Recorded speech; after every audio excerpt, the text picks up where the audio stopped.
اللہ کی شان کے ایک دن میرے پاس آیا، غصے میں تھا. میں نے پوچھا خیریت ہے؟ کہنے لگا بس حضرت کیا بتاؤں، یہ جو میری بیوی ہے نا اس نے بس مجھے بہت ستایا ہوا ہے. میں نے پوچھا کیا ہوا؟ کہنے لگا کہ کہتا ہوں تو نماز نہیں پڑھتی، سر پہ دوپٹے کا خیال نہیں رکھتی، اور بالکل اس کو تو دین کا کوئی احساس ہی نہیں ہے. یہ تو اس نے تو میرا جو ہے نا جینا حرام کر دیا ہے. خیر خوب اس نے غصے میں چند باتیں کہیں. تو جب اس نے غصے میں باتیں کر لیں تو پھر میں نے اس سے پوچھا کہ اچھا یہ بتاؤ کہ جب شادی ہوئی تھی اس وقت آپ دیندار اسی طرح تھے جیسے آج ہیں، یا آپ بھی اسی طرح کے تھے؟ کہتے نہیں جی اس وقت تو میں بھی نمازیں نہیں پڑھتا تھا. اصل میں شروع میں دونوں ایک ہی جیسے تھے اور آپس میں پسند کی شادی تھی یہ. تو میں نے کہا کہ بھائی آپ بھی اسی جیسے تھے اور آپ بھی نمازیں نہیں پڑھتے تھے تو آپ نے ایسی ہی بیوی پسند کی، تو بیوی تو وہی ہے نا، کوئی بدلی تو نہیں ہے. مگر فرق یہ پڑا کہ آپ نے اس مجلس میں آنا شروع کیا اور آپ نے دین کی باتیں سنی تو آپ نے دین کو قبول کر لیا اور اب آپ کی زندگی نیکی دین والی بن گئی ہے. کہنے لگے ہاں یہ بات تو ٹھیک ہے. میں نے کہا یہ بتائیں کہ آپ کی بیوی نے کتنی نصیحتوں کی محفل اٹینڈ کی ہے؟ کہنے لگے وہ تو نہیں آتی. میں نے کہا کوئی اور دینی محفل اٹینڈ کی ہو جہاں اس کو دین کی طرف کسی نے ترغیب دی ہو، بلایا ہو؟ کہنے لگا نہیں. میں نے کہا پھر وہ کیسے دوپٹہ کرے گی سر کے اوپر اور کیسے وہ پردے کا خیال کرے گی، نمازیں پڑھے گی؟ اس کو تو سمجھانے والا کوئی ہے ہی نہیں. آپ کو تو سمجھانے والے مل گئے، اس کو تو نہیں نہ ملے. تو اب اس کو فیل ہوا کہ بھائی حضرت جی مجھے آہستہ آہستہ نا اس بات پہ لے آئیں گے کہ اچھا اس کو محفلوں میں لایا کرو تو یہ تو کام لمبا ہو جائے گا نا. اور وہ تو جلدی حل چاہتا تھا کہ حضرت جی مجھے کہیں وہ نماز نہیں پڑھتی، تم جاؤ ذرا اس کو سیدھا کرو. خیر جب میں نے دیکھا کہ بھائی یہ خاموش تو ہو گیا ہے لیکن اس کے دل سے ابھی غصہ ختم نہیں ہوا، تو پھر میں نے اس سے بات کی. میں نے کہا دیکھیں آپ ہر سنت پہ اب عمل کرنے لگ گئے ہیں نا؟ کہنے لگا جی میری کوشش ہوتی ہے ہر بڑی اور ہر چھوٹی سنت کے اوپر عمل کروں، میری پوری زندگی سنت کے مطابق ہو جائے، اور آپ بھی یہی تلقین کرتے ہیں. میں نے کہا اچھا میں آج آپ کو ایک سنت بتاتا ہوں، آپ اس کے اوپر عمل کریں. کہنے لگا جی.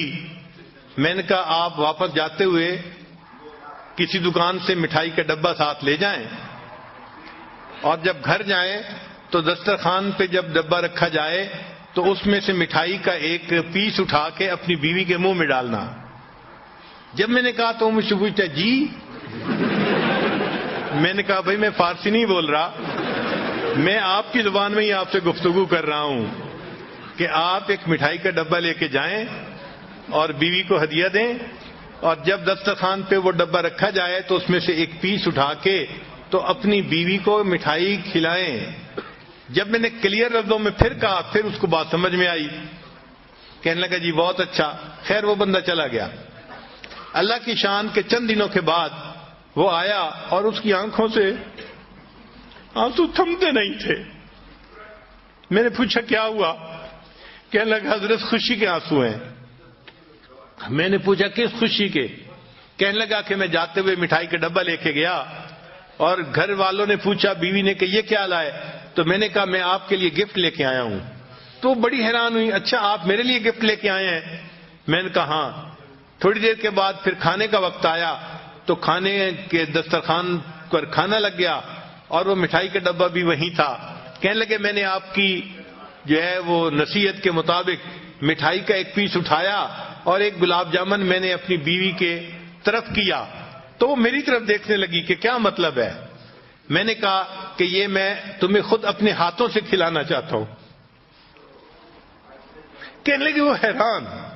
خیر اس نے وہ گلاب جامن تو کھا لیا. پھر اس کے بعد تھوڑی دیر وہ سر جھکا کے بیٹھی رہی، کچھ سوچتی رہی. پھر مجھے کہنے لگی آپ نے آج ایسا کیوں کیا ہے؟ پہلے تو کبھی نہیں کیا. تو کہنے لگا کہ میں نے اسے کہا کہ حضرت نے مجھے بتایا کہ یہ نبی علیہ الصلوۃ والسلام کی سنت ہے، میں نے اس سنت کے اوپر عمل کیا ہے. کہنے لگا جب میں نے یہ بات بتائی میری بیوی کی آنکھوں میں سے آنسو ٹپک پڑے اور وہ کہنے لگی اچھا یہ نبی علیہ السلام کی سنت تھی؟ میں نے کہا ہاں. تو کہنے لگی اچھا کیا میں بھی اور سنتوں پہ عمل کر سکتی ہوں؟ تو میں نے کہا ہاں کر سکتی ہو.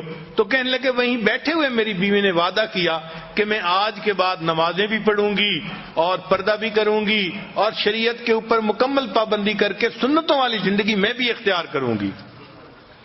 نبی علیہ السلام کی ایک سنت نے پورے گھر کے ماحول کو بدل کے رکھ دیا اور وہ بچی نیک بن گئی اور بعد میں وہ بچی عالمہ بھی بن گئی. تو گھر کے اندر نیکی کا ماحول رکھنا، نیکی کی تلقین کرتے رہنا، یہ خاوند کی ذمہ داری ہوتی ہے. ہمارے حضرت رحمت اللہ علیہ فرمایا کرتے تھے کہ جو خاوند اپنے گھر میں نیکی کے ماحول کا خیال نہیں کرتا، جو خاوند اپنے گھر میں نیکی کے ماحول کا خیال نہیں کرتا، اس گھر کے مردوں میں اور مردوں میں کوئی فرق نہیں ہوتا.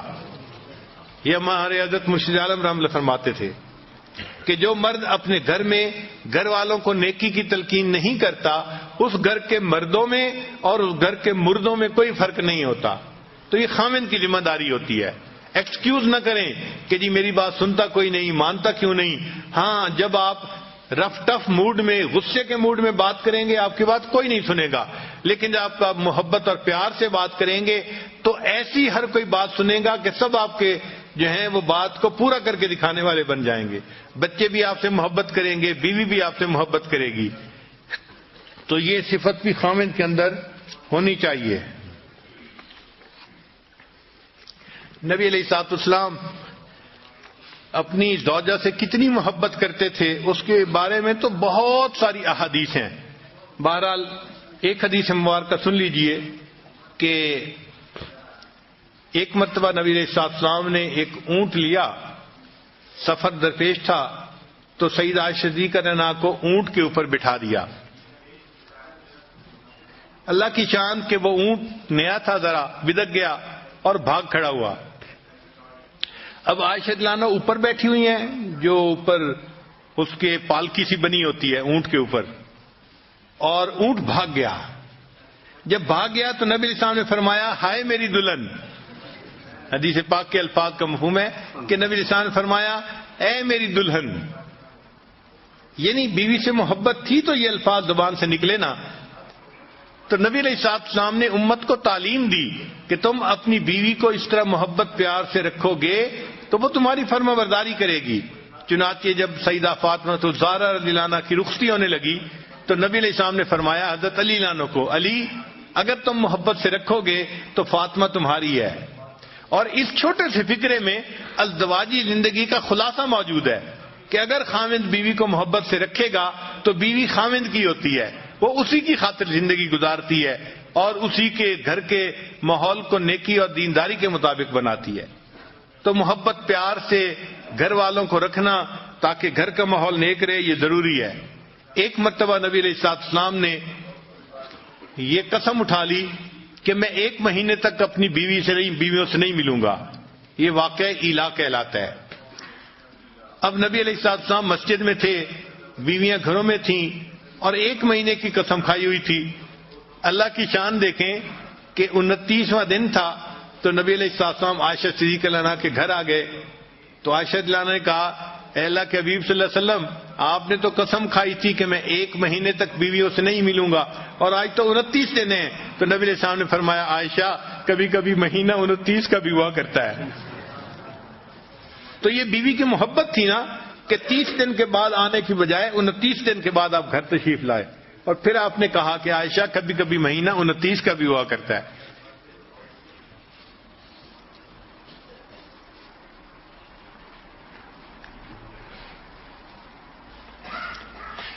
ایک مرتبہ صدیق اللہ نے پوچھا اے اللہ کے حبیب صلی اللہ علیہ وسلم، آپ کو مجھ سے محبت کس طرح کی ہے؟ تو نبی علیہ السلام نے جواب میں فرمایا کہ جس طرح رسی کی گانٹھ ہوتی ہے، ایسی گانٹھ کہ جس کو جتنا کھینچا جائے وہ اتنی مضبوط ہوتی چلی جاتی ہے. تو میری محبت بھی آپ کے ساتھ ایسی ہے کہ جتنا اس کو کھینچا جائے یہ اتنی مضبوط ہوتی چلی جاتی ہے. چنانچہ جب ایسی آیات اتری جن میں امہات المومنین کو اختیار دیا گیا تھا کہ یا تو وہ نبی علیہ السلام کے ساتھ رہیں یا پھر ان کو دنیا کی سب نعمتیں دے دی جائیں گی، اس کو آیت تخییر کہتے ہیں. تو نبی علیہ السلام نے بتایا سب کو، مگر نبی علیہ السلام سمجھتے تھے کہ عائشہ صدیقہ عمر میں چھوٹی ہیں، ایسا نہ ہو کوئی جلد بازی کا فیصلہ کر لے۔ تو نبی علیہ السلام نے امہات المومنین کو یہ بات بتائی کہ اللہ نے آپ لوگوں کو اختیار دیا ہے، آپ دونوں اس میں ایک چیز کو چن لے، فیصلہ کر لیں، مگر عائشہ آپ کو میں بتا رہا ہوں کہ آپ اکیلی فیصلہ نہ کرنا، آپ اپنے ماں باپ سے مشورے کے بعد فیصلہ کرنا، کیونکہ نبی علیہ السلام کو یقین تھا کہ جب یہ اپنے والد ابوبکر صدیق لانو سے مشورہ کرے گی تو وہ ان کو یہی کہیں گے کہ تم جو ہے غربت تنگی کو برداشت کر لو اور نبی علیہ السلام کے ساتھ ہی رہو۔ تو جب انہوں نے نبی علیہ السلام نے فرمایا کہ تم اپنے والدین سے مشورے کے بعد فیصلہ کرنا، تو عائشہ صدیقہ عنہا مسکرائیں اور کہنے لگیں آپ کے بارے میں فیصلہ کرنے کے لیے مجھے کسی اور سے پوچھنے کی کوئی ضرورت نہیں، میں تنگی ترشی کو برداشت کر لوں گی، میں آپ کو اختیار کرتی ہوں، مجھے کسی اور چیز کی ضرورت نہیں ہے۔ تو عائشہ صدیقہ عنہا کے اس جواب کو سن کے پھر باقی تمام ازواج مطہرات نے بھی نبی علیہ الصلوۃ والسلام کو چن لیا۔ تو محبت دونوں طرف سے ہو، خاوند کی طرف سے بیوی سے محبت ہو اور بیوی کی طرف سے خاوند کے ساتھ اس کو محبت ہو۔ نبی علیہ السلام کی یہ کامیاب ازدواجی زندگی ہمیں اس بات کی تعلیم دیتی ہے، ہم اپنے گھروں میں اگر چاہیں تو جنت کا ماحول بنا سکتے ہیں۔ سچی بات یہ ہے، اتنا پرسکون ہوتا ہے گھر کہ انسان کو گھر میں جنت کا مزہ آتا ہے، سب نیکی پہ چلنے والے، سب نیکی کرنے والے، سب اتفاق رائے کے ساتھ زندگی گزارنے والے، بیوی خاوند کی تعریفیں کر رہی ہوتی ہے، خاوند بیوی کی تعریفیں کر رہا ہوتا ہے، اور دونوں اللہ کو راضی کرنے کے لیے اپنی کوششیں کر رہے ہوتے ہیں۔ یہ ہے اصل کامیاب زندگی کہ ہمارے گھر جنت کی تیاری کے جو ہے وہ مراکز بن جائیں، ہمارے گھر کا ہر فرد جنت کی تیاری میں لگا ہوا ہو، نیک اعمال میں لگا ہوا ہو۔ اور یہ چیز تب ممکن ہے جب خاوند اپنی بیوی کو محبت پیار سے رکھے گا۔ اگر خاوند یہ سمجھتا ہے کہ میں ڈانٹ ڈپٹ کے ذریعے سے بیوی سے بات منوا لوں گا تو یہ بات جو ہے خیالست و محالست و جنو، یہ بات ایسی نہیں ہوتی۔ ہمارے حضرت مرشد عالم رحمۃ اللہ فرمایا کرتے تھے کہ جو شخص پیار کے ذریعے اپنی بیوی کا دل نہ جیت سکا، جو شخص پیار کے ذریعے اپنی بیوی کا دل نہ جیت سکا، یہ شخص تلوار کے ذریعے بھی بیوی کا دل نہیں جیت سکتا۔ جو شخص پیار کے ذریعے اپنے بیوی کا دل نہ جیت سکا، یہ شخص تلوار کے ذریعے بھی بیوی کا دل نہیں جیت سکتا۔ تو پیار و محبت ہی ہے جس کی وجہ سے آپس میں الفتیں بڑھتی ہیں اور ایک دوسرے کی قدر دل میں آتی ہے اور انسان اچھی زندگی گزارتا ہے۔ چنانچہ ہم ازدواجی زندگی کے بارے میں ریسرچ ڈھونڈ رہے تھے تو ہم نے سینکڑوں کتابیں دیکھی اور سینکڑوں ریسرچ پیپر دیکھے، اور ایک ریسرچ پیپر کے اندر عجیب ریسرچ دیکھی، لکھا ہوا تھا کہ جو خاوند دن میں 5 مرتبہ اپنی بیوی کو محبت کا میسج دے، محبت کے میسج سے آگے مراد اس کو بوسہ لے، اس کے ہاتھ کو پکڑے، اس کے سر پہ ہاتھ رکھے، یا اس کو کوئی ہنسی مذاق کی بات سنائے، یا اس کو اس کے ایسے نام سے پکارے جس نام کو وہ پسند کرتی ہو، دن میں 5 مرتبہ جو خاوند اپنی بیوی کے ساتھ محبت کا اظہار کرتا ہے، یہ بیوی کبھی ڈپریشن کا شکار نہیں ہو سکتی۔ ان کا کہ ہم نے ہزاروں عورتوں پہ یہ ریسرچ کی ہے کہ جو خاوند دن میں 5 مرتبہ کبھی بیوی کا ہاتھ پکڑا، کبھی اس کے کندھے پہ ہاتھ رکھا، کبھی اس سے کوئی ہنسی مذاق کی بات کر دی، کبھی اس کو مسکرا کے دیکھ لیا، اور دفتر میں ہے تو کبھی اس کو کوئی پیار کا میسج کر دیا، یعنی دن میں 5 ایسے مواقع ہوں کہ بیوی کو خاوند کی طرف سے محبت کا میسج ملے، تو لکھا ہوا تھا کہ وہ عورت کبھی ڈپریشن کا شکار ہو ہی نہیں سکتی۔ اب جو لوگ اپنے گھروں میں پریشان ہیں وہ ذرا ازدواجی زندگی کے بارے میں سوچیں کہ کیا انہوں نے بیوی کو کبھی مسکرا کے دیکھا یا بیوی کا ہاتھ پکڑا؟ اگر ایسا نہیں کیا تو بیوی پہ کیا گلہ کرتے ہیں؟ وہ تو ڈپریشن کی مریضہ بنے گی نا۔ تو بیویوں کو ڈپریشن سے نکالنا خاوند کے لیے کوئی مشکل نہیں ہوتا. اللہ تعالیٰ نے خاوند کے ہاتھ میں جادو دیا ہوا ہے. ایسا جادو ہے کہ بس وہ بیوی کا ہاتھ پکڑ لے, بیوی سب کچھ بھول جاتی ہے, سب پاسٹ کو بھول جاتی ہے اور نئے سرے سے اچھی زندگی گزارنے کے لیے پھر تیار ہو جاتی ہے.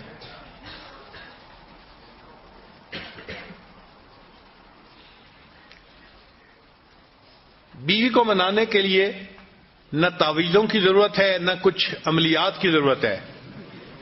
بیوی کو خوش رکھنے کے لیے صرف پیار کی ضرورت ہے, محبت کی ضرورت ہے. محبت سے بات کریں, نرمی سے بات کریں اور بیوی کو رسپیکٹ دیں. جس عورت کو محبت بھی ملتی ہے, رسپیکٹ بھی ملتی ہے, وہ اپنے خاوند کی خاطر قربان ہونے کے لیے تیار. وہ تنگی ترشی بھی برداشت کر لیتی ہے اور فاقہ بھی برداشت کر لیتی ہے اور اسی خاوند کے ساتھ رہتی ہے. اس کو معمولی کپڑے پہننے کو ملتے ہیں, نئے نئے کپڑے نہیں ملتے تو اس کو اس کی کوئی پرواہ نہیں ہوتی. وہ غربت میں زندگی گزار لیتی ہے لیکن اس کو محبت پیار چاہیے ہوتا ہے. تو کامیاب ازدواجی زندگی گزارنے کا جو بہترین اصول ہے وہ ہے کہ بیوی کے ساتھ محبت پیار کا تعلق رکھا جائے, بیوی کو رسپیکٹ دی جائے, عزت دی جائے. بچوں کی نظر میں بیوی کی عزت بنائی جائے چونکہ اس نے ان کی تربیت کرنی ہے, ان کی ماں ہے وہ. جس عورت کو عزت ملے گی اور محبت ملے گی, اب یہ عورت اپنے خاوند سے کبھی دور ہونا پسند نہیں کرے گی.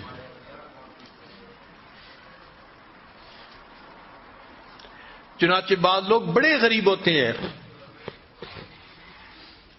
دیہاتوں میں ان کے گھروں کے اندر کھانے کو نہیں ہوتا, پینے کو نہیں ہوتا. ایک سوٹ میں عورت پورا سال گزارتی ہے, یعنی ایک جوڑا بنایا اور اسی ایک جوڑے میں وہ بیچاری پورا سال گزارتی ہے. سردیوں کا سوٹ گرمیوں میں بھی پہنتی ہے اور گرمیوں کے کپڑوں میں سردیوں میں گزارا کرتی ہے, مگر اپنے خاوند کے